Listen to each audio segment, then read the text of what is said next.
حانوت عمرها قريب ل 1400 سنه، واللي داير بجامع الزيتونه. بما فيهم الحانوت هذايا اللي عندنا زوز عرس من كرتاج. انا جلال البنا، نخدم في الحانوت هذايا، حانوت الجدود، حانوت فيها على 5 جينيراسيون.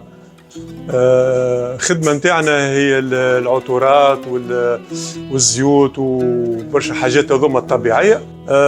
حاولت انا نطور، خدمنا الصابون طورناه ريقدناه، عندنا الزيوت زاد ولينا نعصروا فيهم وحدنا. الحانوت هذه كانت قبل تخدم الاكثريه الموارد والزهر ليزوفلوغال والعطور هاو، انا زدت فيها وطورت فيها وزدت فيها برشا حاجات.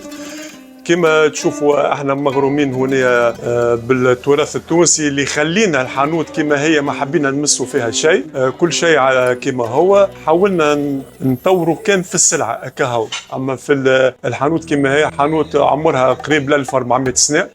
كما تشوفوا عندنا عرس من كرتاج، عندنا زليز حفصي. عبد الله بن الحبحاب وقت اللي خذا كرتاج المره الثانيه سلموها له، طيحها باش ما عادش يسكن فيها حد، وخذا العرس والحجر وبنى بهم جامع الزيتونه. جامع الزيتونه كله تو مبني بالحجر، والعرس تاع كرتاج. داير كان تدخل توا لوسط الجامع تلقى العرس لا واحده كيما الاخرى، خاطر جابوا العرس وبناو بهم.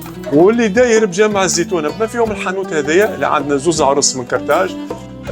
انا بطبيعتي كرئيس جمعيه احباء التراث التونسي، دونك هذاك علاش عندي الغرام في الحاجات القديمه نتاع تونس، وهذاك اللي خلانا معناتها نستحضروا حتى على البرودوي القديمه، نحاولوا نقدوهم كيما الصابون القديم، زيت الزيتونه، كيما العطور. عندي فوق ال 120 نواره توا، ريحه نتاع نوار قطرين عندنا. وعملنا زاده كيما كانوا قبل البارفان سوليد اللي تو ما عادش يعملوه، كانوا قبل مغرومين بهم برشا. تاخذ لي بارفان كانوا يسميوه الزبد، وكانوا يتحط في العظمه، تتحط لوح يحلوها تحط فيها الزبد. خدمت والحمد لله يا ربي وتعدينا فيه، قدينا فيه حكوك، ما عندناش اللوح نتاع قبل، ما حملناه فيه حكيكات.